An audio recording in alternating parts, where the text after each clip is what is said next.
De pequeño te diste cuenta que eras alto, claro. Quiero decir que cuando estabas... Sí, claro. Eso ya lo notabas tú. Pero, no, me lo notaba, sí, lo notaba, sí. Claro, cuando estaba todo el rato así... ¿Y por qué es muy duro estar en el Real Madrid? Porque tú no eres jugador del Real Madrid por lo bueno que puedes llegar a ser. Porque todo el que ficha por el Real Madrid tiene la capacidad de ser un 10. Lo que pasa es que en ningún momento de tu vida puedes bajar de un 8. Te voy a confesar una cosa que no he dicho nunca, pero yo me meaba en la cama de pequeño. Porque tenía una cosa que se llama eneuresis nocturna y me estuve meando hasta los 14 años. ¿Sabes por qué dejé de mearme yo? Por ti. Esto no te lo he contado nunca, pero estuvieron a punto de echarme del Real Madrid por entrenar de más. Las historias del Mago More. Descubre más en su newsletter gratuita magomore.com. Hola a todos y bienvenidos a una nueva entrega de las historias del Mago More. Hoy tenemos un invitado de altura en todos los sentidos, no solo por sus impresionantes 2 metros y 13 centímetros que le hicieron destacar en las canchas, sino por la grandeza de su persona. Es un tío grande, pero de verdad. Vamos a charlar con una auténtica leyenda del baloncesto español. ¿Qué digo del baloncesto español? Del baloncesto internacional. Pívot histórico del Real Madrid, logró grandes éxitos, incluyendo la plata olímpica en Los Ángeles 84. Es una figura que trascendió la cancha y su altura, siendo conocido simplemente como Romay. Es una persona carismática, cercana, con un sentido del humor inigualable, conocido por su buen rollismo. Él inventó el buen rollismo y por hacer que la gente se vaya de su lado con una sonrisa en la boca. Jamás te puedes ir al lado de Romay sin que te hayas reído un rato. Pero más allá de los títulos y de las estadísticas, lo importante para él siempre ha sido el camino recorrido y las personas encontradas. De eso hablaremos hoy. Preparados para escuchar las historias y las reflexiones de un auténtico grande. Sin más preámbulos, abrimos las puertas de las historias del Mago More a nuestro querido Fernando Romay. ¡Bravo! ¡Bien! ¡Oh! ¡Tío bueno! Eso es cuerpo y no lo que me dejó la colitis. Bien, venga. Ahora explica por qué empezamos tarde. Claro. Listo, Vamos a explicar. Que no pasa nada bueno. Común contigo. Bueno, pues vamos a ver. Le he dicho a Fernando, digo, como ha llegado con mucho tiempo y estamos Porque siempre nos gusta... un tío sensato y cabal y llega a los sitios con tiempo. Bueno, pues vamos arriba, a las plantas de arriba, a tomar un café. Y nos hemos metido en un ascensor. Y La planta noble. A la planta noble. Te voy a presentar a todos, porque por cierto nos dejan en el auditorio de Avante y sí, siempre los nombro porque son majísimos y buena gente. Digo, te voy a presentar al jefazo y tal. Sí. Y nos subimos con mi amigo Juan Granzov, que está por ahí. Y entonces hemos dicho, ¿ese ascensor que está vacío? No, ese que hay más gente, total, ¿qué más da? Porque tú eres alto, claro, pero abulto poco. Para abulta poco. Total, que estábamos allí 5. Y en ese momento ha hecho el ascensor. En inglés, para los que hacen la rimita de las narices. Vale, pues... hace el ascensor chum y se ha cerrado y no iba ni para adelante ni para atrás. No, iba para arriba. Iba para arriba. Llegaba al piso en cuestión porque había más gente que había pulsado distintos pisos, pero no se abría la puerta. Con lo cual estuvimos 20 minutos metidos en un ascensor. Parados en el 7º por ahí. Claro, ha habido un momento... Parados en el 7º sin aire acondicionado ni nada. Y dice, joder, qué calor tengo, qué mal lo estoy pasando. Yo me le quedaba mirando diciendo, lendiño, porque hay una ley de la física que dice, el calor sube. Entonces yo estaba como 3 grados más que él, joder. Y el tío nada. Y el tío encima se quejaba. Y hemos empezado a decir tonterías y estamos muertos de risa. Juan, otro chaval, Fernando y yo, menos uno, que no se reía de nada. Y al final resulta que ¿de dónde era él? Era guiri, entonces no se ha enterado absolutamente de nada. Como de muy lejos. Muy lejos. Y de hecho he sacado el teléfono y lo he grabado, entonces vamos a poner el vídeo. Vamos a ver el vídeo. Venga, va. Amigos, este es un momento histórico. Me he quedado atrapado en el ascensor con mi amigo Juan Granzov y con mi amigo Fernando Romay. Sí. Y estamos aquí sudando como pollos ahora mismo. Entonces, calurosa acogida la que nos han dispensado este ascensor. Venimos a grabar un podcast y nos han dado una sauna por el mismo precio. Hola, sí. el técnico está de mantenimiento a ver. Bueno, pero ahora Vale. ya, ahora estamos sin luz. no solo hace calor, sino que ahora estamos a oscuras. Volvió la luz. Ha vuelto la luz. Si no funciona el ascensor, ¿cómo va a funcionar el aire acondicionado del ascensor? Y no te quejes, cabrón, que el calor sube. Tú estás 3 grados más fresco que yo con la diferencia de altura que tenemos, jodido. Siempre haciendo trucos. Bueno, vamos a empezar, Fernando, ya vamos a ponernos serios, que yo creo que si no se nos va a ir de las manos. Vamos a empezar con una frase que para mí es una frase tuya que es, es una frase fantástica que me encanta. Tú siempre has dicho que eres como la tele, ¿no? Sí. Que hubo una época en la que estaba cuadrado, ahora estoy más panorámico y a punto estoy de que inventen la tele tridimensional para ser ya un avanzado en mi tiempo. Sí, Como veis, Fernando, es todo pura filosofía. Sí. No, entonces, bueno, un poco lo que hago es en esos cambios. Son distintas etapas de mi vida, entonces es un poco lo que marca mi vida, la época baloncestística, la post-baloncestística y ahora que ya es la post-baloncestística, o sea, ya estamos en los encuentros en la tercera fase, sí. Tú dijiste una frase una vez, a mí me encanta, yo he dado muchas charlas con Fernando, te dedicas a dar conferencias en empresas y hemos estado muchas veces juntos, y hay una frase que me encanta tuya, que es, bueno, porque la has dicho tú, pero si lo hubiera dicho cualquier grande, la vida es un camino en el que aprendemos continuamente. Sí, porque además pasa una cosa, ¿no? Y cada vez que te ve, que te hacen una presentación, Fernando Romay, jugador de baloncesto, jugador del Real Madrid, tantas veces campeón de Liga, tantas veces campeón de Copa, tantas veces campeón de Europa, tantas veces campeón del mundo del club. Yo siempre digo que eso es porque eso es del Real Madrid. Si fuese de Barcelona la presentación era la mitad. Pero bueno, es simplemente por meterme con mis compañeros del Barça. Pero intentan cuantificar y muchas veces es que no sabes ni lo que has ganado. O sea, no es cuestión de la cuantificación, sino es cuestión de lo que has vivido en cada uno de los campeonatos y de cómo ha sido y de cómo ha sido y de por qué ganaste y si hiciste buen partido o mal partido, si acabaste contento o cabreado. O sea, el mundo, la vida... no es cuestión de cantidades, sino no es cuestión de cifras, es cuestión de letras. La vida se tiene que contar, no sé, pero no contar de 1, 2 y 3, sino que tiene que contar haciendo un relato. Y yo creo que intentamos simplificarla demasiado simplemente poniendo números y lo que hay que contar es verdaderamente todo lo que has vivido en ese momento. ¿Qué os decía? Son todo frases bonitas. La vida no es cuestión de cifras, es cuestión de letras. Claro, pero es que porque he leído tu libro, que se llama...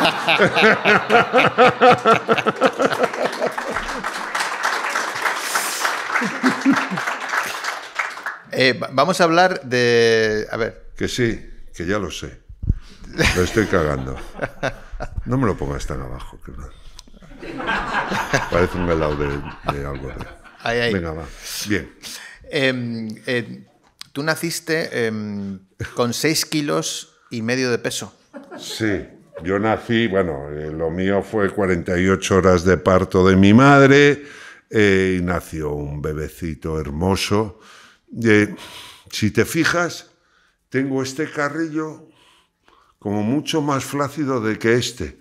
Pues toda mi vida las abuelas decían, ¡ay, qué bien creado está este niño! Y entonces me ha quedado un poco así, el carrillo está así, este está mucho más tenso y tal. Por eso, porque era el orgullo de todas las abuelas. O sea, era el típico niño que estaba como muy bien criadito, ¿no? O sea, en el nido este, pues eso, a todos les ponía la pulserita, a mí decían, ¿es ese? Claro. Salía del baño y como todos los niños eran iguales, a mí se me reconocía. Y no penséis mal, se me reconocía porque era un chaval muy grande, o sea, no por otras cosas. Y nada, y mi vida era así, o sea, y sorprendentemente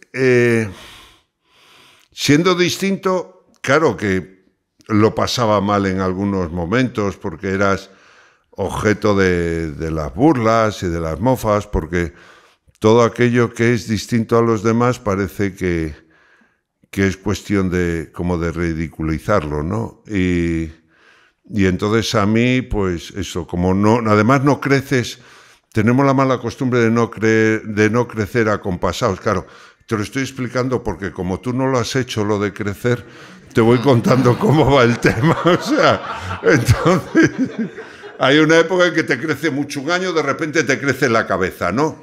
Y tienes una cabeza como para 3 cuellos, entonces eres el cabezón. Otro año te crece el cuerpo y entonces eres, yo qué sé, el espingardo. Otro año te crecen las piernas y los brazos, entonces eres el cigüeña. Otro año se te ponen unos pies que te cagan, entonces eres el zapatones. O sea, vas creciendo así como a trozos, ¿no? Entonces, digamos que vas cambiando los motes que te ponen y tal, pero yo tuve la suerte, con otros compañeros que quizás no lo pasaron tan bien, tuve la suerte de nacer cuando nací, cosa que era todo muchísimo más fácil, y luego de tener mucho cariño de mi familia. Y me refiero de nacer cuando nací porque si estoy en esta época de redes sociales y tal, digamos que los vaciles se magnifican.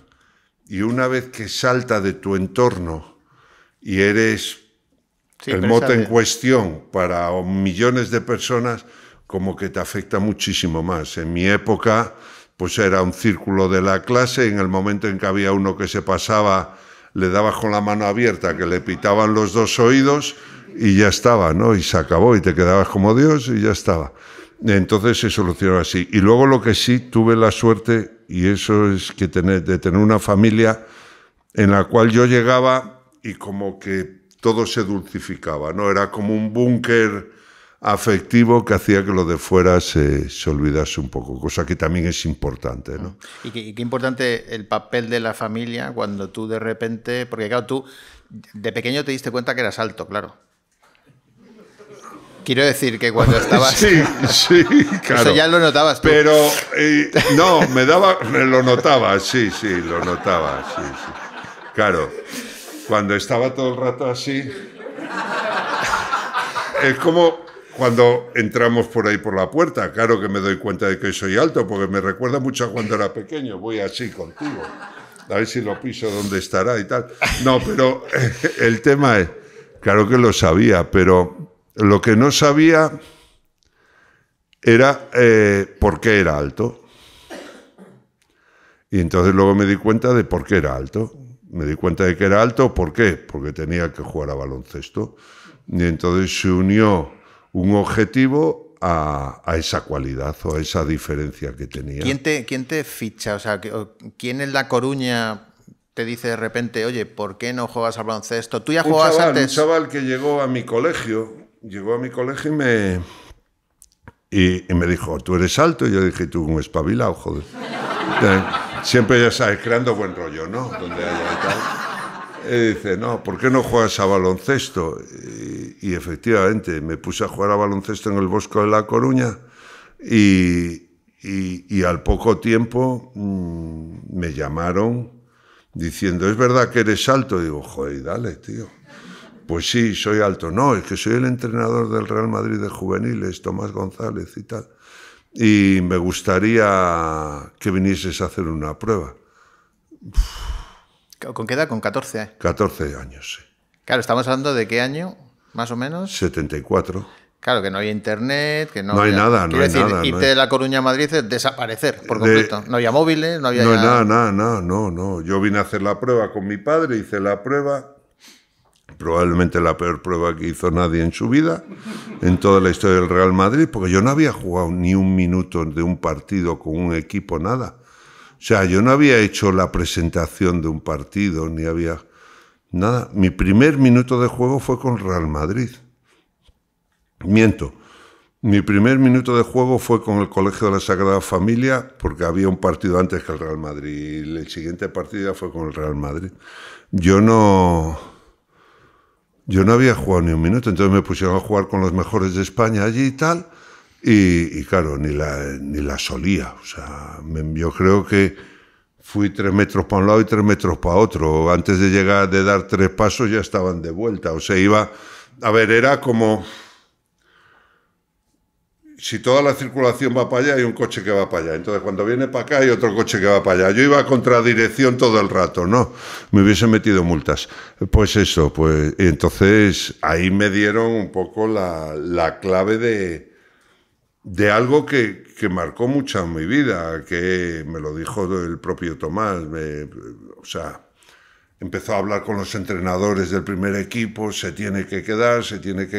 Tú sabías que había eso, la peor prueba del mundo. La peor prueba del mundo. Ni votar, o sea, ni tirar, ni nada. Nada. Se acabé andando por una línea con el preparador físico. Dice, si no se desvía mucho, no está muy tarao y puede ir para adelante. O sea, que te hicieron una especie de prueba de alcoholemia. Sí, más o menos, sí. Dijeron, el tío no ha dado ni una, pero por lo menos que no esté borracho, ¿no? Sí, no, a ver si este es bueno y tal, pero ni esa suerte tuvieron, era malo con narices. Y entonces, pues nada, empecé dijeron, bajó Tomás, empezó Tomás a decir, no, se tiene que quedar, tal, no sé qué. Los otros decían que no lo vemos. Y al final no sé qué dijo, debía decir una frase alucinante porque me dijo la frase esa que marcó mi vida, ¿no? Que es la de, chaval, te vas a quedar aquí porque creo en ti.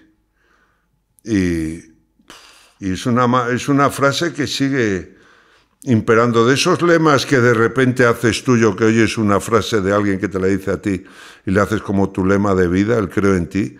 Yo creo que la creencia de los unos en los otros es una de las cosas que debemos promulgar más, ¿no? El creer en la gente que tienes a tu alrededor, el ver lo que te puede dar más de lo que te da, ¿no? Eso. ¿Y tú dices esa frase a la gente con la que estás trabajando? Sí, claro. Yo le digo el por qué estoy con ellos. Y decía, venga, tío, que creo en ti, que puedes hacerlo, claro. Sobre todo cuando están alicaídos o cuando venga, que podemos, que sí, que esto lo vamos a sacar para adelante con narices, venga, va. Fíjate, hay una frase de Goethe, del poeta alemán, que me encanta, que dice, trata a un hombre tal como es y seguirá siendo lo que es. Trátalo como puede y debe ser y se convertirá en lo que puede y debe ser. Claro, y a mí me decían lo que era. Tú eres alto, ya lo sé. Eres torpe, joder, ya lo sé también. O sea, sé que no soy el colmo de la habilidad. Eres lento, pues como el caballo del malo, ya lo sé. Pero comparándolo con quién. Y luego llegué al baloncesto y me dijeron, no, tú tienes que ser esto, tienes que ser el pivo de referencia, el que cuando venga un pivo alto del otro lado, le tienes que sacar de la zona boinazos, el que tiene que poner tapones, el que tiene que cerrar el rebote y evitar que los saltos nos hagan daño para tener segundas oportunidades. Me dijeron lo que podía y debía ser y me entrenaron para ello. No solo es cuestión de que diga, More, tú puedes ser un baloncestista fantástico. No, tienes que entrenar para ello, ¿no? Y poderlo hacer.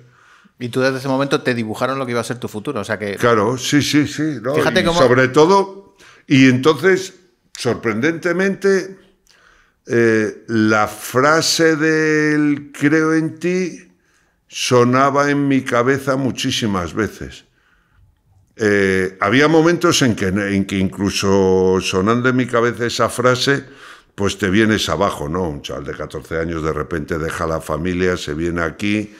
Yo soy de Coruña.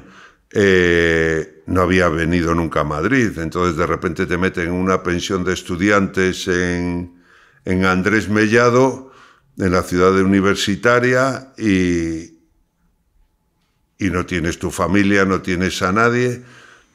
Y echaba mucho, y además ya te decía, o sea, lo que era mi familia para mí, que era ese cubículo donde estás a gusto, te da mucho amor, te da mucho cariño y te libras de las injerencias de la gente de fuera, me faltaba eso. Entonces había muchos momentos en que te daban muchas ganas de dejarlo y de tirar la toalla, ¿no? Te estoy viendo cara de morriña ahora mismo. Sí, pone, recordándola esta, sí, ¿verdad? sí, me pongo así. No, es que además había gente en la pensión que era mayor que yo, era como 3 o 4 años mayor que yo, que ya estaban acabando su ciclo de formación dentro del Real Madrid y salían, pues bueno, estaba Beirán, que sí iba a fichar por el Real Madrid, otros fichaban por otros equipos de fuera, y había un chaval de Bilbao,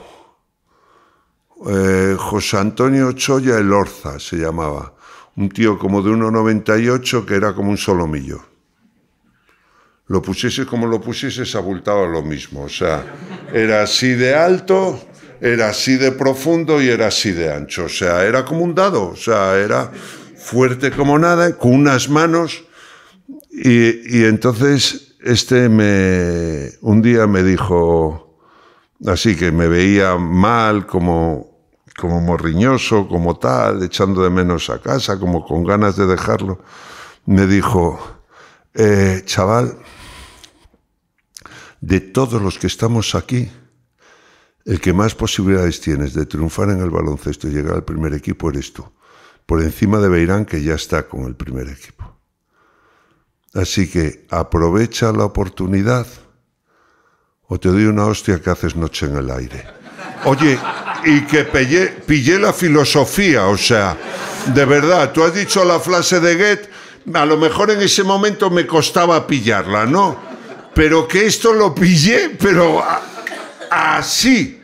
O sea, claro, entonces dije, antes de que me dé con esa mano y haga noche, pues además era de esto de, yo creo que tenía que raspar hasta de los callos que tenía, oye, que pa'lante, o sea, y ahí estuve yo. Qué bueno, el de Bilbao fue el que te De insufló. Bilbao, sí.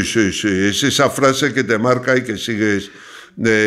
Aparte de la de creo en ti, este tipo de filosofía más rural, más de Izcolari, pues, oye, que llega muy adentro, que lo pillas así, como a la primera, ¿sabes? O sea. Qué bueno, filosofía Izcolari, me gusta mucho ese dato. Y llegas de repente a juveniles. Llego a juveniles, sí, 2 años en juveniles, 2 años en junior, selección junior.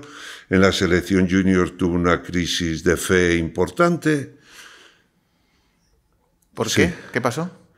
A ver, jugamos un campeonato, esto estamos en el 74, en el 76, sin tener la edad me llevan, claro, como era el alto de España ya, me llevan con una categoría superior, la junior, a un campeonato de Europa. Y entonces, tú eres el alto, tú eres muy alto, tú eres el que nos tiene que salvar de los altos del otro equipo. Claro, de los altos del otro equipo dirían, joder, si yo soy muy alto, los altos del otro equipo son como yo aproximadamente. Y en eso estábamos concentrados en Santiago. Estábamos en un colegio mayor, en el Colegio Mayor Fonseca. Triste y sola se queda Fonseca. Ese colegio mayor.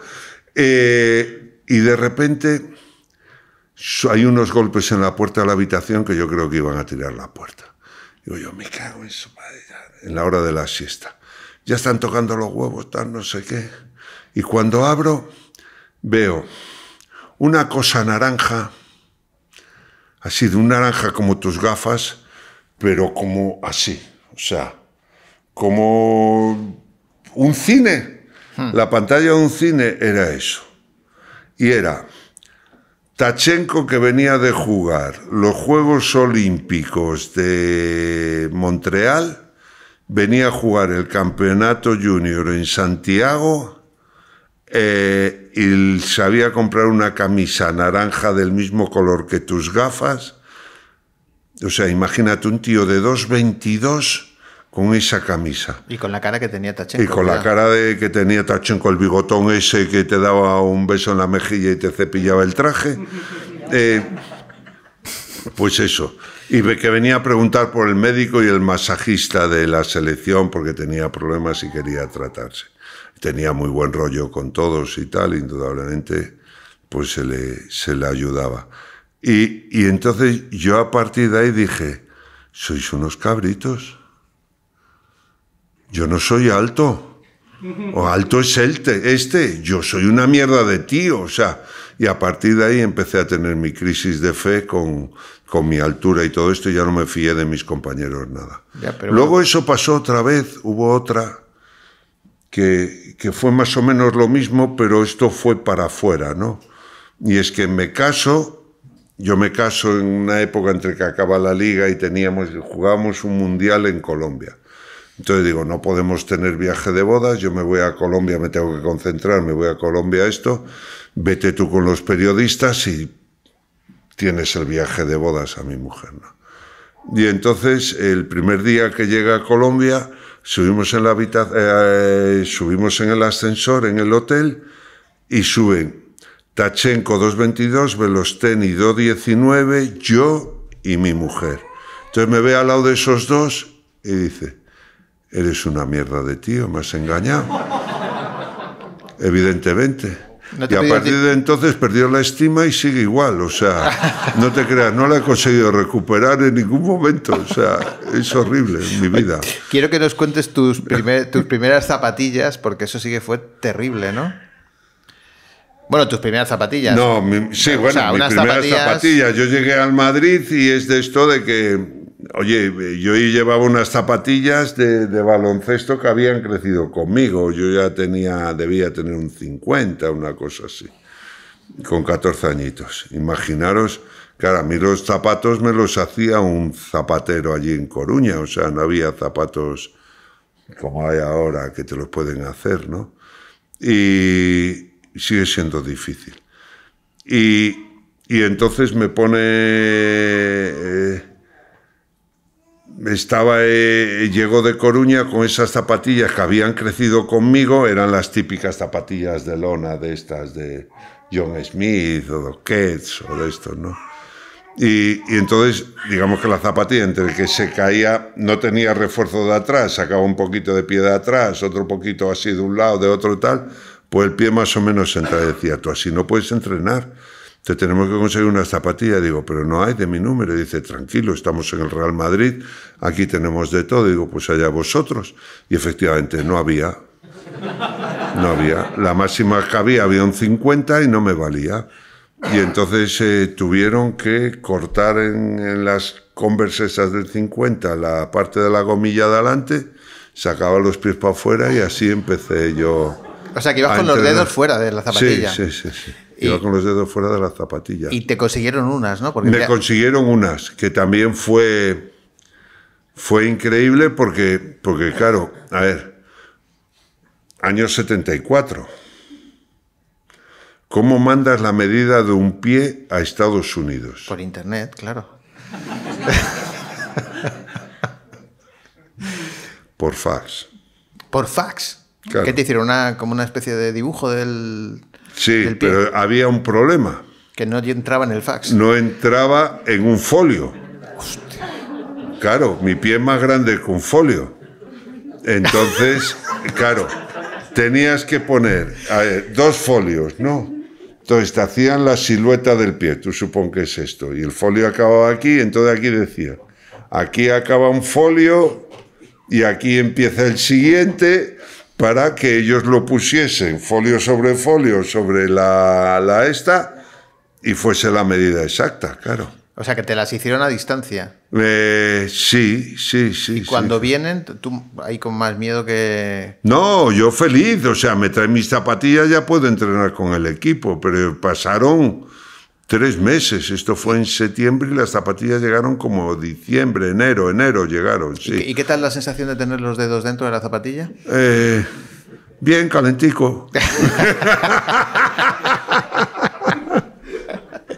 No, pero bien. Esa es de esas cosas que dicen, pues vamos mejorando, no. Pero sorprendentemente lo que sí es que esa parte que no podía estar con el equipo, tú imagínate, yo, no, como te he dicho, no tenía ni idea de baloncesto, ¿no? Del ABC no sabía ni la A minúscula, o sea, ni la primera letra sabía. Entonces lo que pasó en esos meses es que me empezaron a enseñar la A minúscula. Y a empezar a tener un poco de condición física y un poquito de fuerza y un poco de tal.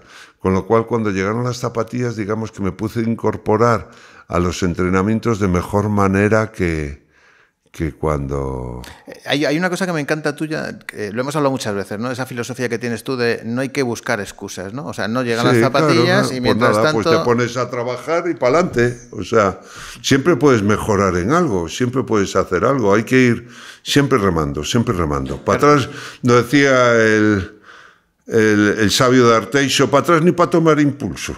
Venga para adelante, venga para adelante. Claro, porque me decía Fernando una vez, dice, tío, si te lesionas la mano derecha, pues a botar con la izquierda. Claro. O sea que... O hacer tiro, estás mal de la rodilla, te sientas debajo del aro y te pones a tirar, mejoras tu mejora de tiro.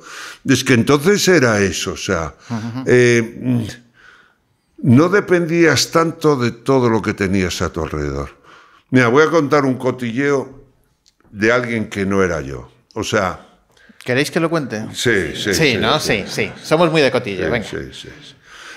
Probablemente el mejor tiro de baloncesto de toda la época de los 80 eran el de Margal y el de Beirán.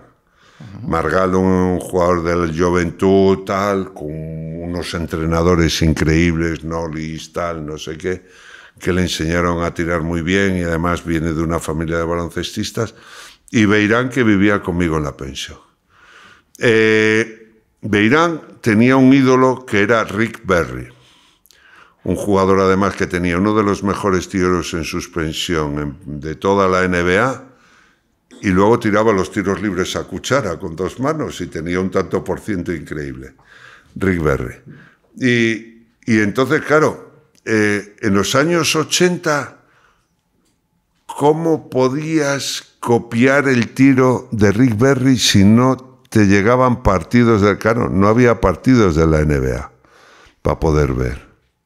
No había televisión, no había nada. VHS. No había nada. Entonces, el tío lo que hacía era que cogía todas las revistas que llegaban a esto, recortaba las fotos de Rick Barry y se podía hacer catas delante del espejo para...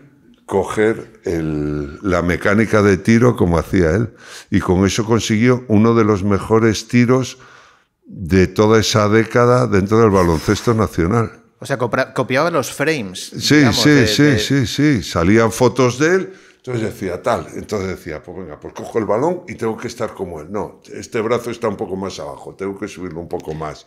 En la muñeca un poco más esto más así. Fíjate que bueno, yo he intentado copiar frames para parecerme a Brad Pitt, de poner la cara, pero no lo he conseguido. No, pero tienes un aire. Total. Tienes un aire, sí. No digo que tienes un aire, que lo sueltas, vaya, que no.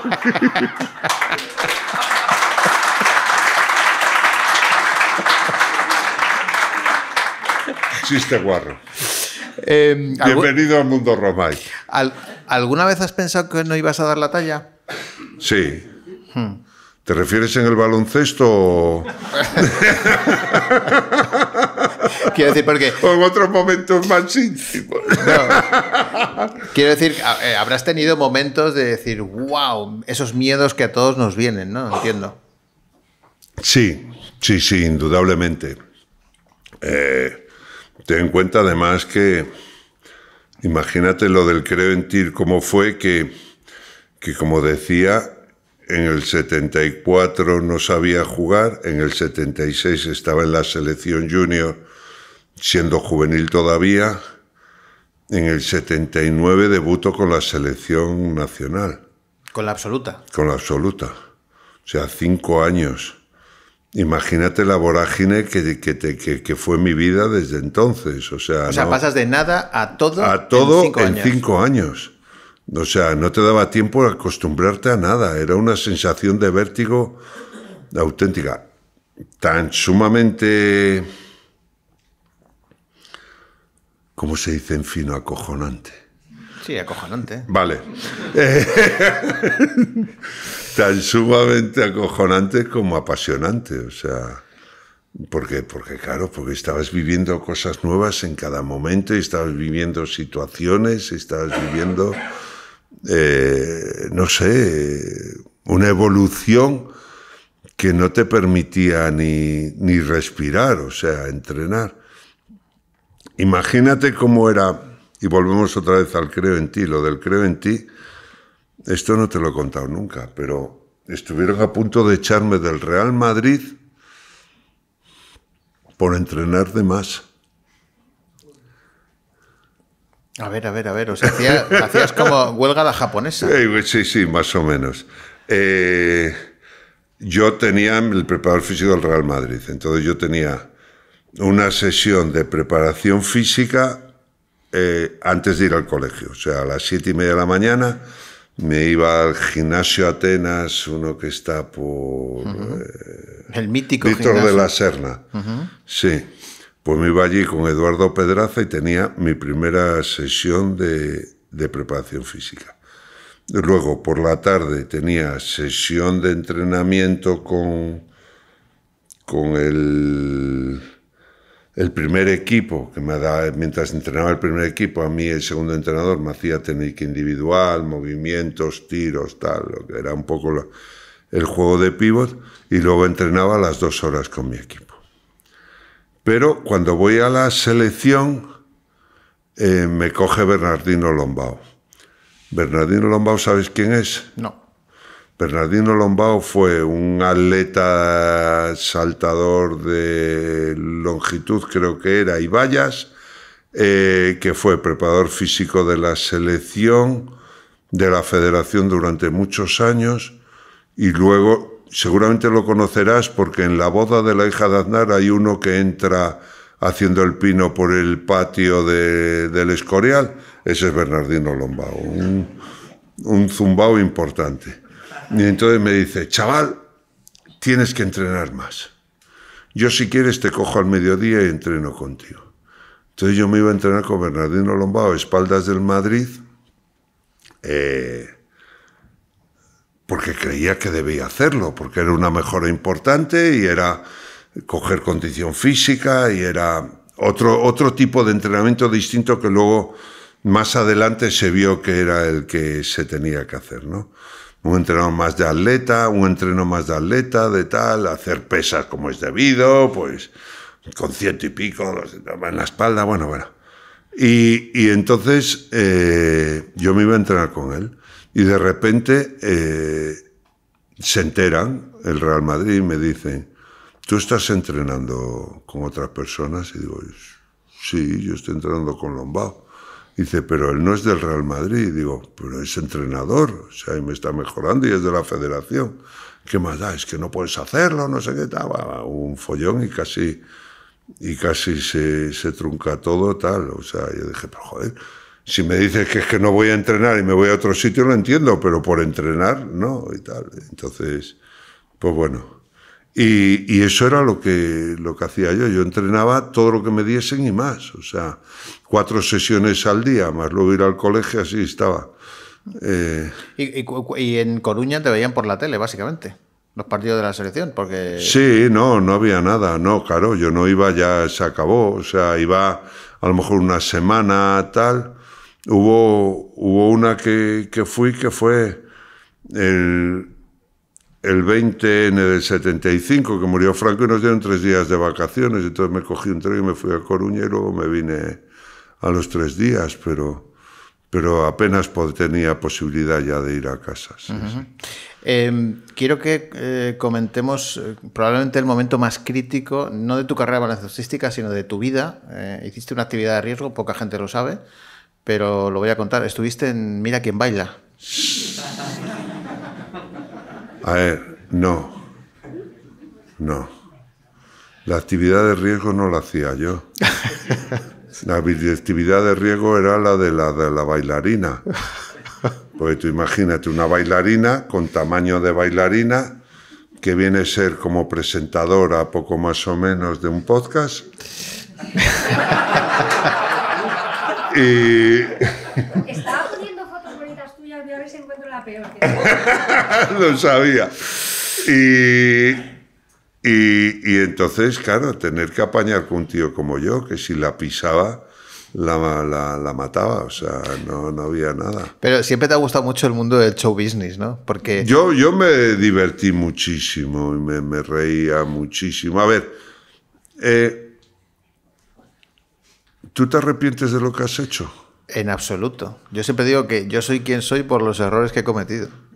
Y a que normalmente si te arrepientes o si tienes alguna, esta es de algo que no te atreviste a hacer y si lo hubiese hecho. Absolutamente. Pues yo también, o sea, ¿dónde hay un charco para pisar? Allí voy yo a pisarlo. Y como tengo pies como para pisar 6 charcos a la vez, allí voy yo. O sea, de hecho, año 93, mi último año en el Real Madrid, Emilio Aragón se va de Telecinco y hace un programa los lunes por la noche que se llama Noche Noche. Y entonces me dice Emilio, ¿tú serías capaz de presentar así conmigo alguna sección y tal? Digo yo, para allá que voy. O sea, lo que mueve el mundo son a que no hay... Y sujétame el cubata. Y sujeta la copa. O sea, son las 2 frases que mueven el mundo. A que no tienes lo que hay que tener para venir a presentar conmigo los lunes. Digo, los lunes no tenemos viaje y tal. Si alguna vez tengo viaje, ¿puedo tal? Sí, no te preocupes, pues no vienes y ya está. Y le dijiste, sujeta la copa. Allí estoy yo. Y allí estuve yo presentando con el Noche Noche. O sea, ¿por qué? Porque me divertía y de repente me viene un directivo del Madrid y me dice, tú estás presentando un programa de televisión por la noche. Y digo yo... Y le dijiste, sí. Eres muy inteligente. No, le dije, ¿Te das cuenta sí, tú también? no. El tío muy comedido, ¿no? Y le dije yo, sí. Y dice, ¿y has pedido permiso en el club? Digo yo, ¿y si pido permiso en el club, qué me dicen? Y dice que no. Digo, pues por eso, coño, por eso. Vale que ya sabía que era mi último año en el Madrid. Sí. O sea, que ya te daba un poco igual. No me daba igual. No, yo tenía mucho respeto por el club, pero que esto que ya tenía galones como para pegarte una sobradita, como esa que además era divertida y estaba bien. Así. Bueno, tú has saltado un montón de cosas. Estamos saltando un poquito ahí por tu vida, pero hay una cosa que poca gente sabe, que de hecho yo la primera vez que te conocí no tenía ni idea, y es que tú has jugado al fútbol americano. Sí, cuando me retiré. A ver, es que hay un tema, luego hablaremos de las jubilaciones. Luego pondré fotos tuyas, que tengo un montón, y la gente que esté viendo esta entrevista, vosotros no, que estáis en directo, pero la gente que esté en diferido, grabado, pondré fotos tuyas. Tengo fotos hasta de pequeño, fíjate lo que te digo. Ya, sí, bueno. Dice de pequeño. Comparándome con quién, no te jode. Yo de pequeño, yo en la primera comunión ya le sacaba un trozo así, pero... No, pero... Fútbol americano. Fútbol americano. Es que cuando estás en la jubilación, lo peor de la jubilación es la falta de hábitos a tu nueva vida, ¿no? Tienes que organizarte una vida completamente nueva. Entonces yo cuando me retiro, el mes de agosto, por ejemplo, es mes de pretemporada, en el que tienes que hacer una cantidad de trabajo ingente para ponerte en forma, para recargar pilas físicamente y poder aguantar el máximo tiempo de temporada hasta que tengas otra especie de impasse, que sería por Navidades, para poder hacer otra pequeña pretemporada y durar hasta el final. Y entonces... eran momentos en que acababas tan agotado que si te levantabas rápido, como tenías mucha demanda de sangre en los músculos, pues te mareabas, o sea, te daba yo porque no daba para todo, ¿no? Imagínate el grado de trabajo que era. Entonces, los primeros años, o los 3 primeros años que estaba jubilado, yo en agosto estaba como un gato encerrado, o sea, porque necesitaba esa descarga de trabajo y tal. Entonces mi mujer me echaba, vete a correr y tal.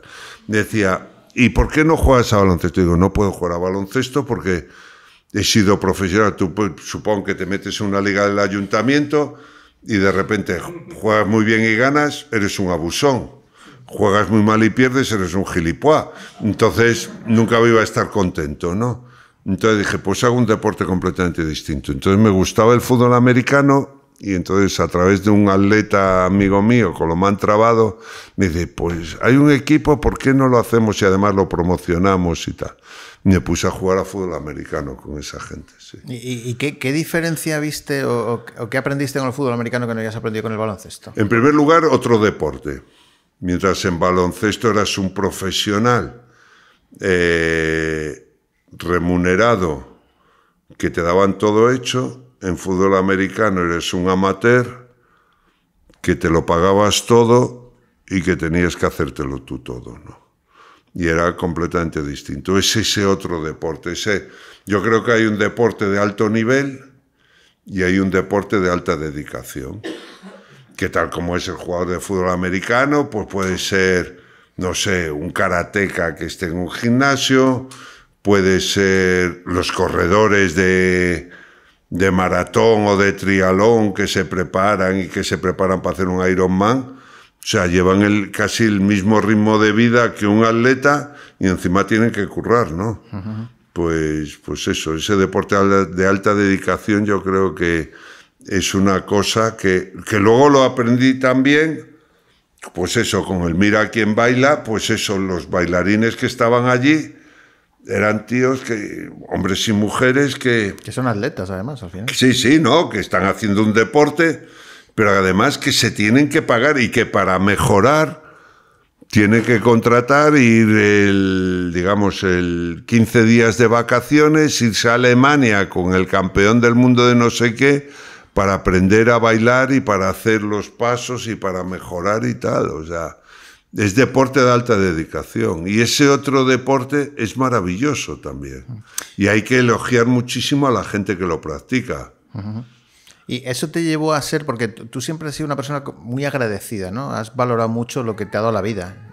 Sí, sigo haciéndolo. El pasar de un deporte, como dices tú, reconocido, con dedicación, y que todo el mundo te reconoce por la calle y te paga muy bien, pues al final pasar a un deporte amateur, tú ya eras agradecido, pero entiendo que te cambia un poco el marco de referencia. Claro, aprendes más y aprendes...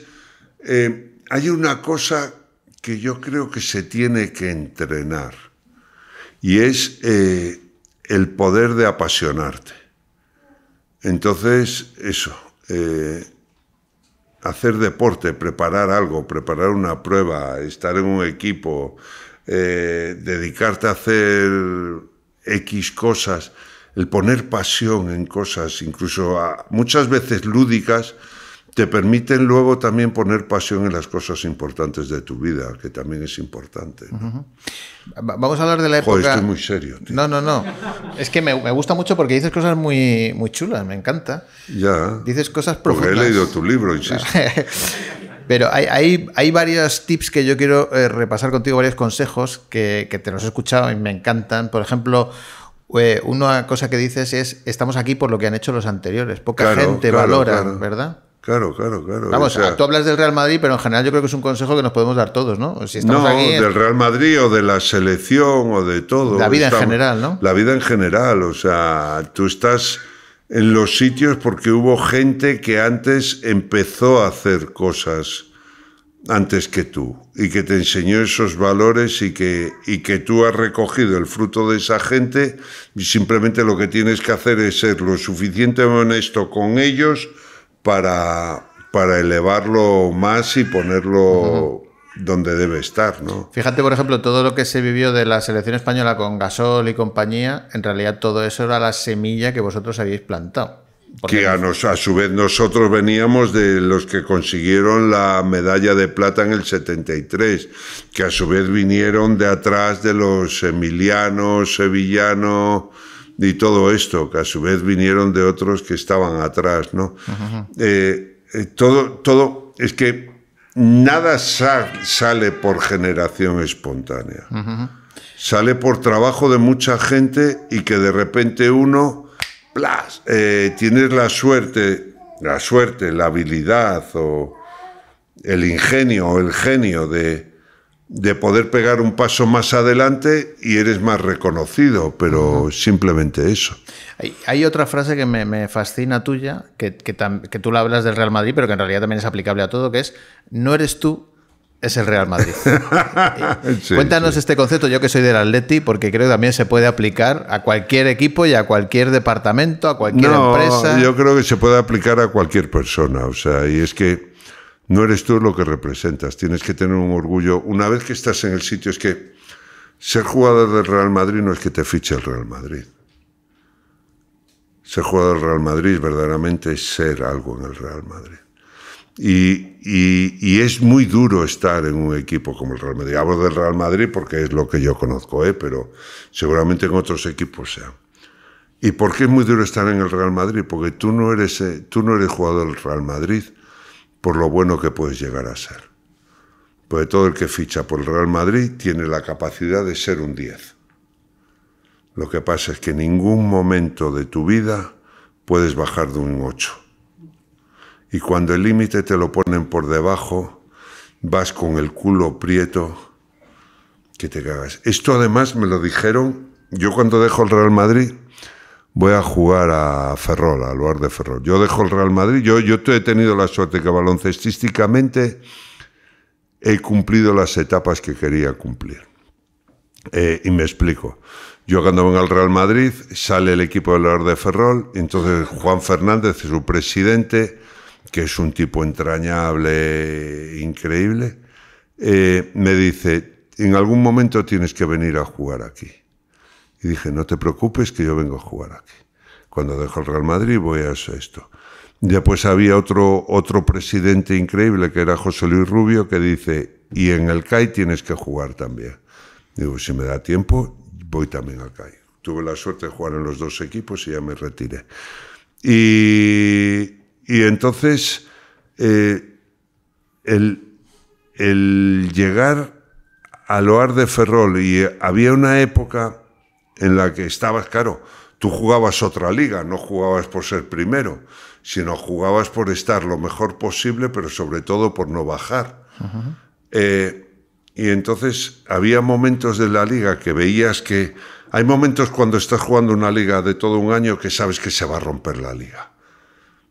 Entre esta semana, la que viene y la siguiente se rompe. Si ganamos 2 seguidos, nos metemos arriba, y una vez que estás arriba es muy difícil que llegues abajo. Pero si estás abajo, es casi imposible que llegues al de arriba, ¿no? Aunque la diferencia sean 2 partidos, 2 victorias de 2 partidos. Y entonces me decían los que estaban, Manolo ayer y todos estos, decían, chavales, hay que ganar este partido. Si nos metemos abajo, no sabes lo mal que se pasa abajo. O sea, entonces ese momento también el límite te lo ponía por abajo. Tengo que ganar porque como baje ya no me vuelvo a poner arriba y estoy metido en la vorágine del descenso. Decía, yo hace 2 años estuve en un playoff de descenso, hacía así, me quedaba con mechones de pelo en la mano del estrés que tenía por los partidos que iba a jugar. Claro, eso es lo que pasa a los deportistas. Cuando hablan ahora de salud mental de los deportistas, es que la competición, y es un mensaje que le digo aquí a los padres, cuidado con lo que queréis para vuestros hijos, que se pueda hacer realidad.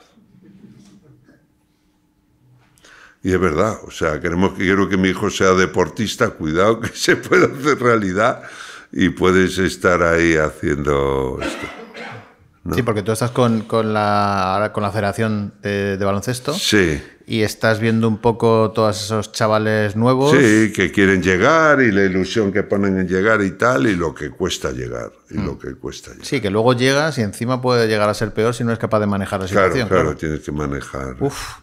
Oye, te quiero preguntar porque, claro, yo tengo 54. ¿Tú tienes cuántos? 65. Claro, Qué buena rima. Qué buena rima. Pues claro, yo te veía de pequeño y de hecho Sigue siéndolo. Sí.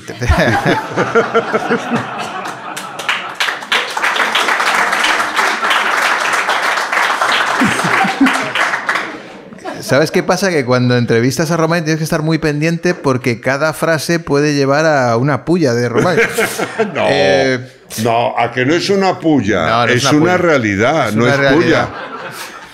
Te voy a confesar... Es el único hombre que para agacharse se tiene que poner de puntillas. Te voy a confesar una cosa que no he dicho nunca, pero yo me meaba en la cama de pequeño. porque tenía una cosa que se llama eneuresis nocturna y me estuve meando hasta los 14 años. ¿Sabes por qué dejé de mearme yo? Por ti. Y ahora vas a flipar.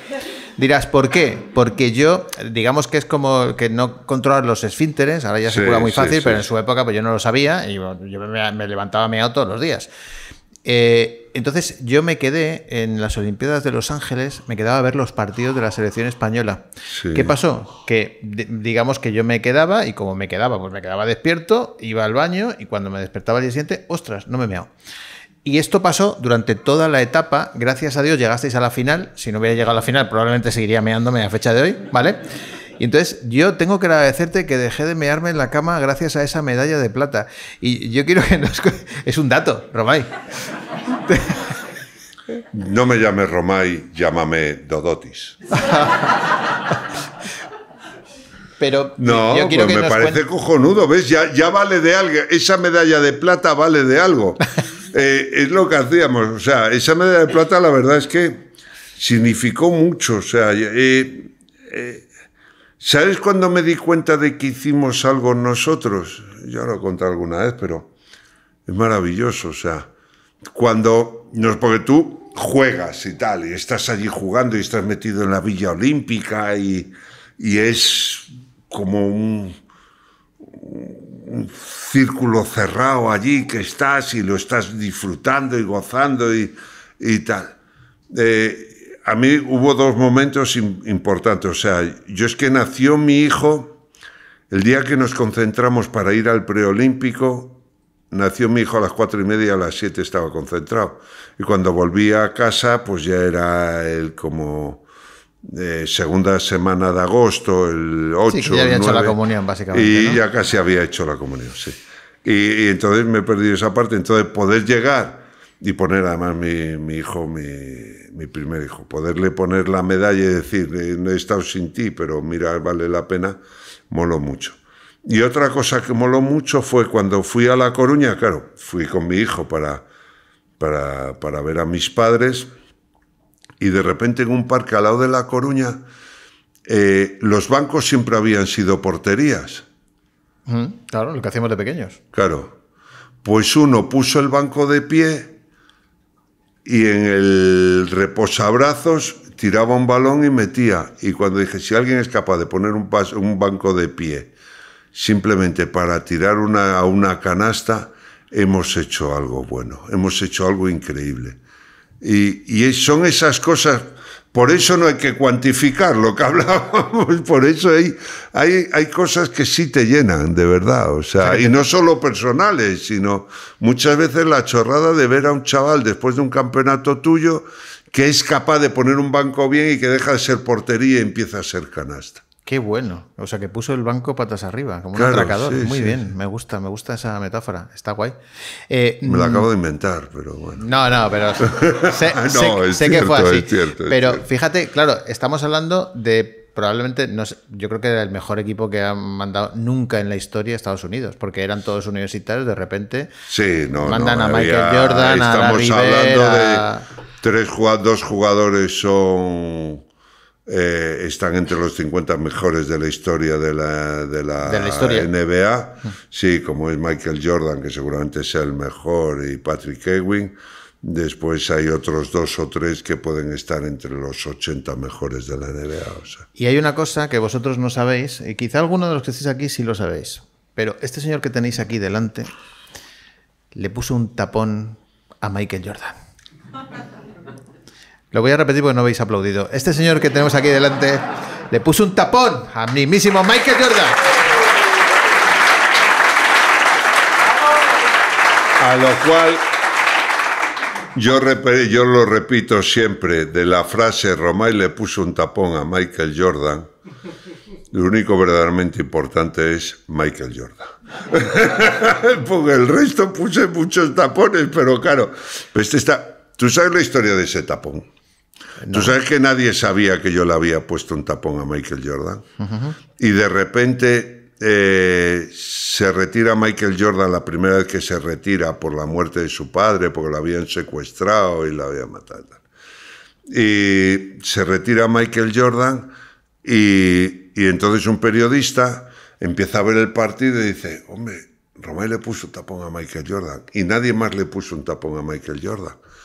Y entonces salió la historia del tapón de Michael Jordan.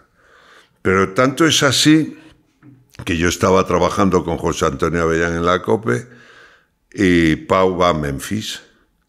Jordan ya no jugaba en Chicago, sino que jugaba con Washington Wizards, que además era dueño del equipo. O tenía gran parte del accionariado del equipo. Y ese año jugaba con Washington Wizards. Entonces me dice, Fernando, te vas a Memphis, le haces una entrevista a Pau allí en profundidad, tal, no sé qué, y te quedas en el partido. Y si Pau entra, le pone un tapón a Michael Jordan, le coges después del partido en exclusiva, habláis los dos del tapón que le puso a Michael Jordan y contáis cada uno su tapón. Con la mala suerte para Pau de que Jordan se lesiona y no vuelve a jugar en toda la temporada. Y ya se retira y no vuelve a jugar más. Con lo cual, soy el único que le ha puesto un tapón a Michael Jordan. Pero no por mérito mío, sino por las casualidades que tiene la vida. Pero bueno. Qué bueno. Oye, hay una persona que también te influyó mucho, que es el doctor Cristóbal Rodríguez, ¿no? Sí. Y de hecho ahora gran presidente de los veteranos del Madrid, sí, señor. Amén de que la mitad de la ferralla que llevo en mi cuerpo, más de la mitad me la puso él, vaya. Que esto ya, una cosita. A los señores de seguridad del aeropuerto, si me vais a meter mano porque pito, mandadme un WhatsApp simplemente para saber si he llegado bien, es que gusta. Joder, oye, hay una frase maravillosa del doctor. Sí, que es tan efímera es la gloria como la miseria. ¿En qué momento te dice él esta frase? Pues eso cada vez que perdíamos con alguien que no debíamos perder, o cada vez que ganábamos a alguien que no era fácil que ganásemos. Entonces, cuando ganas, pues por ejemplo, con la URSS o Yugoslavia, y le ganas un partido, y entonces te viene, este año sí, este año lo hacemos, este año lo conseguimos, y decía, chavales, que tan efímera es la gloria como la miseria. Si perdemos el siguiente partido no nos vale de nada, porque estos van a quedar primeros, nosotros vamos a quedar segundos empatados con el segundo, perdemos el básquet a verás y a lo mejor no nos clasificamos. Así que vamos a seguir en el partido. O pierdes contra alguien, pues no sé, Polonia o alguien así, ¿no? Que no debías perder porque tenía mayor y... Joder, esto es una mierda, vaya mierda de campeonato, tal, no sé qué. No, tranquilos. Si ganamos los dos partidos siguientes, ya está. Estamos con ellos en triple empate, tenemos que ganar uno de más, con lo cual nos clasificamos, no hay problema, o sea, no hay problema. ¿Por qué? Porque tan efímera es la gloria como la miseria. Y es verdad, no te tienes ni que venir muy arriba, tienes que mantener siempre como un tono neutro. Hombre, las cosas, los éxitos, es bueno celebrarlos, pero todo en su justa medida, claro. Pero tampoco te tienes que venir muy arriba y decir, Albricias, nueces de macamea. Albricias, qué bonita interjección. Sí, Tú eres muy Albricias, ¿no? Yo soy muy de Albricias, patria querida. Sí, Albricias de mis amores. Oye, hay una cosa que quiero que toquemos porque a mí me impactó muchísimo. El último que me dijo eso. No, voy a poner serio. A mí me impactó mucho y tú estuviste rozándolo porque estuviste a punto de comprar su coche, la muerte de Fernando Martín. Sí. Recuerdo además dónde estaba, porque yo vivía en Ávila, vine aquí a Madrid, estaba en casa de unos familiares, era la época que se jugaba siempre el torneo de Navidad, de que se estaba en Madrid, porque yo soy del Atleti. Esto fue antes del torneo. Sí. Esto jugamos un partido contra CAI Zaragoza, un domingo. Porque yo te voy a confesar una cosa, soy del Atleti, pero de baloncesto siempre he sido el Real Madrid. Ya. Y de repente cuando... Más que nada porque el Atleti no tenía baloncesto. Claro. Pero era la época de mis jugadores, de mis cromos, como digo yo. Y de repente me impactó una barbaridad. Pues me impactó muchísimo más que la de Petrovic, que también la viví muy intensa, ¿no? Porque era más cercano y era más conocido y era un prodigio como persona, un prodigio de carácter, de fuerza, de todo. Entonces, yo creo que pasa una cosa cuando un deportista de ese tipo sufre un accidente como este y lo perdemos. Y es que te das cuenta de la debilidad humana. Si es alguien que tú admiras mucho y ves que se va de esa manera, dices, ¿y si eso le pasa a este? Que teóricamente es mi ídolo en cuestión de fortaleza física, fortaleza mental, éxito que lo tiene asegurado y tal. Yo que soy una mierda de tío que no me puede pasar. Y entonces eso como que te afecta muchísimo más, ¿no? Porque te das mucho más cuenta de tu propia debilidad, ¿no? Y es un poco, yo creo que lo que pasó, amén de que Fernando Martín era sumamente admirado por todo el mundo, o sea, claro. Sí, al final es como el memento mori que decían los romanos, ¿no? Sí, recuerda que eres mortal. Claro, pues eso te impacta de una manera... Te impacta muchísimo. Y además a una edad muy joven, claro. Claro. Y además con toda una vida por delante y el éxito asegurado y... me acababa de venir de estar un año en la NBA... era increíble, ¿no? Entonces dices, joder, si le pasa eso a este, que no me puede pasar a mí. O sea, es un momento... claro, es que tengo un montón de cosas que tocar. Quiero que me hables de tu gran habilidad para el contraataque, porque eso es una cosa en la que... Sí, los cojones. La gran habilidad, no, a ver, yo me movía menos que la mandíbula de arriba, pero de repente llegó Corbalán y dice, no, pero si éramos muy rápidos gracias a Fernando. Y digo yo, ¿y por qué? Me dice, pues muy fácil, o sea, tú eras el que ponía el balón en juego más rápido que nadie. O sea, ya sea después de rebote o ya sea incluso si nos metían canasta. Tenías el balón, entonces me lo dabas a mí y Turriaga estaba de palomero, pues teníamos la canasta hecha, o sea, pues una cosa así, Turriaga no bajaba a defender nunca. Entonces, no, sí bajaba a defender, pero tenía esa habilidad para escaparse y para salir y era muy rápido.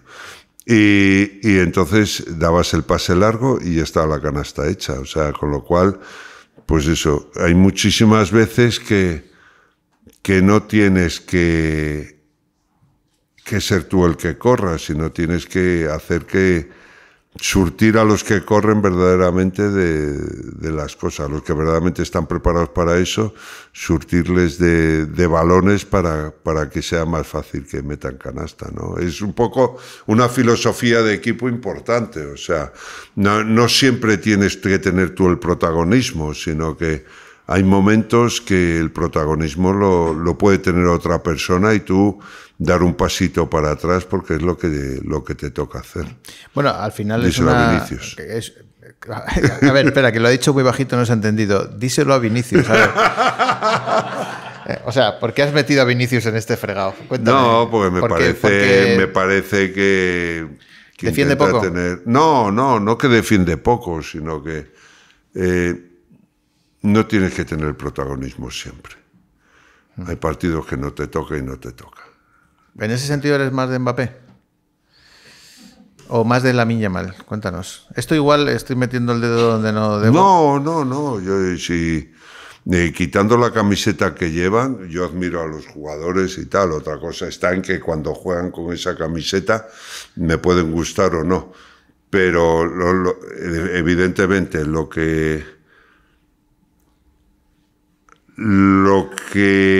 hace que me guste un jugador o no es la camiseta que lleva, no son los colores que se pone, sino el jugador que es. Luego otra cosa está en que si se ponen los colores que no son los buenos, que es un color símbolo de virtud y pureza que llevan las mujeres al altar, o que monta el chico de la película, con el caballo que monta, yo nunca he visto un caballo azul y blanco, rojiblanco, azulgrana, ¿no? Sí. Pero imagínate ahora a Lamine con la camiseta de la selección. Ahora, y hablando en serio, me gusta, como jugador, claro, como jugador me gusta, claro, no, y como deportista me gusta. Y los jugadores del Barça me encantan, o sea, pero incluso de baloncesto. Joan Navarro lo amaba cuando estaba jugando con la selección. Ahora ya cuando se pone la camiseta esa que no combina bien los colores, pues mal rollo, ¿no? Es cuestión de... ¿Cómo es esto? De colorido más que de... Sí, tendencias cromáticas. Que cromático, no... eso es una cuestión cromática más que otra cosa. Oye, vamos a hablar del chándal de brillos. Pues sí, volvemos a lo mismo, volvemos a la filosofía. Si es que como ves el mundo es muy baloncestístico, muy deportivo, ¿no? Incluso ahora se podía decir, cuando te pones el traje bonito y la corbata bonita, cuando te pones el chándal de brillo, todo está, pero verdaderamente cuando te haces jugador es cuando estás bregando atrás. Por eso es mucho más importante, mucho más que los éxitos, es el camino, ¿no?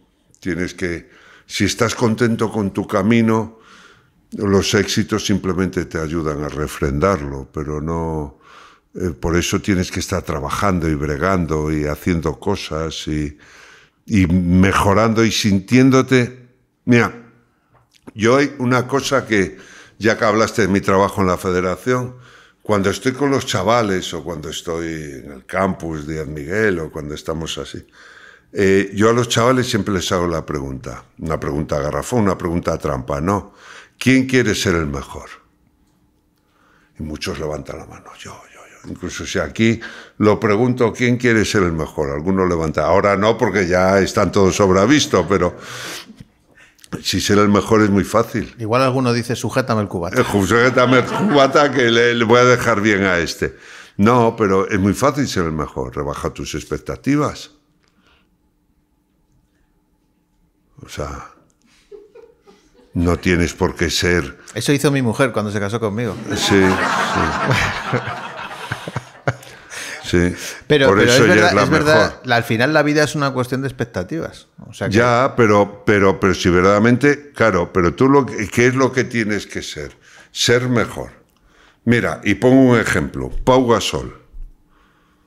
Pau Gasol, digamos, la generación de Pau Gasol que llegaron a la selección eran los juniors de Lisboa, que quedaron campeones del mundo junior, ganándole a Estados Unidos y tal. Había 5 pibos. Estaba Bueno, Salman Drachme, Germán Gabriel, Felipe Reyes y Pau Gasol. El que menos jugó en ese campeonato fue Pau Gasol. Y si tú me dices dónde ha jugado Salman Drachme, Bueno o Germán Gabriel, Felipe Reyes sí, porque acabó en el Madrid, pero no tienes ni idea, ni sabes quién es eso. Pues el que menos jugó fue Pau Gasol. ¿Por qué? Porque él no quería ser el mejor. Él simplemente quería ser mejor. Entonces tú te tienes que acabar tu jornada y hacer un pequeño análisis y decir hasta qué punto he mejorado. O esta semana, hoy, o este mes, o cuando sea. Y de ahí empezamos a hablar un poquito del autoanálisis, de la autoconfianza. Pensamos muy poquito en nosotros mismos. Yo creo que nos queremos más bien poco. Está hasta mal visto que te quieras, ¿no? Si dices, no, yo pienso en mí, estoy muy orgulloso de cómo soy y me molo como soy. Será egoísta el tío, vamos, no me jorobes. Y tal, que se quiere, se quiere. No, tienes que quererte. ¿Por qué? Porque estás contento con tu camino y con lo que estás haciendo. Es bueno quererte. Y de hecho ya venimos... Yo es que tengo que confesar una cosa. Yo fui monaguillo en la parroquia de Fátima en La Coruña. Sí, fui monaguillo poco tiempo, porque me dejó enseguida de valer la sotana de monaguillo. Me tenía que poner la del cura, entonces me dijeron casi que te retires. Pero iba a catequesis, entonces me enseñaron: amarás a Dios sobre todas las cosas, y segundo mandamiento, amarás al prójimo como a ti mismo. ¿Cómo vamos a amar al prójimo si no nos queremos nosotros? Si es como a ti mismo, vamos a querernos nosotros para tener una referencia y amar a los demás, ¿no? Pues eso. Sí, pero al final es muy importante el diálogo este de quererte, porque hay mucha gente que no se quiere y No eso se te lleva a quiere, la no autodestrucción, enfermedades mentales y... Claro, tienes que estar cuando menos orgulloso de lo que estás haciendo. Y si no estás orgulloso, ponle remedio. Ponle remedio, que es muy fácil. Cambia tus expectativas, cambia tu vida, haz pequeños cambios que vayan cambiando tu vida. Eso, ¿no? Pero tenemos que querernos. Vamos a hablar de lo que estás haciendo ahora, porque estás, aparte de toda esta parte con la federación, que es, bueno, es increíble porque viajas muchísimo, estás viendo qué futuro nos espera, la selección española, los jóvenes talentos y tal. Estás haciendo algo para gente ya de tu edad, ¿no? Sí, no, para gente de mi edad y mayor. ¿Cuántos tienes tú ahora? 65. O sea que lo mismo que hace 10 minutos que me lo preguntaste. Sí. El tema...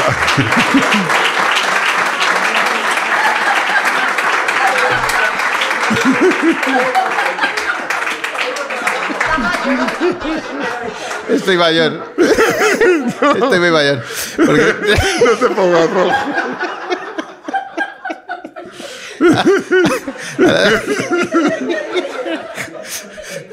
O sea que... Eso te pasa por traer a un gilipollas al chat. Al podcast. Bueno, pero estás en esa edad ya de... Estoy en esa edad, pero a su vez estoy haciendo dos tipos de cosas para la gente de mi edad. O sea, una es, si te quieres jubilar, como yo ya he pasado por una jubilación, sé lo que es eso, asesórate. O sea, porque el cambio de vida es bestial, el cambio de hábitos es bestial, o sea, ya no vas a tener ese mes de pretemporada o no vas a poder... Hoy además estaba en el Consejo Superior de Deportes y había una persona que se iba a jubilar y yo le decía, tía, prepárate, tu cambio de vida va a ser bestial, o sea, busca cosas para hacer, busca tal. Entonces, como tu cambio de vida va a ser bestial, asesórate. Estamos hablando de... Yo creo que el equilibrio personal está en tres patas, ¿no? Quitando lo del trabajo ya, el personal, pues está en tu entorno, que tiene que ser un entorno agradable. Está en tu físico, o sea, tienes que estar bien físicamente, pues eso, cuídate lo máximo que puedas y tal. Y después está, digamos, la parte, podríamos decir, más técnica, más financiera, más todo esto, ¿no? Entonces, esas tres partes van a cambiar muchísimo. Entonces, vete asesorándote de cómo puedes hacerlo, ¿no? No dependas solo de la jubilación, vete haciendo cosas desde antes, tal. Eso es importante. Y después hay otra cosa que es para la gente, porque resulta que... ¿Tú cuántos has dicho que tienes? Como hace 5 minutos. Los mismos que hace 10 minutos, 54. 54, lo mismo que hace 5 minutos. Yo digo, a ver qué me recomienda a mí con 54. No te recomiendo. Es que resulta que eres senior a partir de 45, primo. Ostras. Sí. Con 54 ya tienes mucho de senior. O sea, por eso la gente se tiene que empezar. Y hay mucha gente de 40 y más que tienen problemas de integración laboral todavía, ¿no? Sí, eso me fastidia mucho lo del edadismo, porque resulta que ahora, si tienes más de 45, ya como que eres mayor. Como que eres mayor, sí, no. No, si una cosa es que ser mayor no es malo, otra cosa es que como eres mayor eres inservible. O sea, eres como un mueble viejo, y no, tengo muchísimo que dar. Y sobre todo hoy en día que digamos que falta mano de obra. O sea, ¿por qué no me aprovechas? Y para eso tiene que pasar dos cosas. Una, tiene que haber un cambio de mentalidad por parte de los contratantes, es decir, piensa en la gente mayor, que te puede ser muy válida, y un cambio de mentalidad también por parte de los contratados. Y es, da igual lo que haya sido, si estás sin trabajo, tienes 45 años y necesitas seguir trabajando, da igual lo que hayas sido, eres lo que eres. O sea, no vale, es que yo he sido jefe de compras en no sé qué. No. Si te ofrecen un trabajo y tienes que empezar desde cero, empieza desde cero.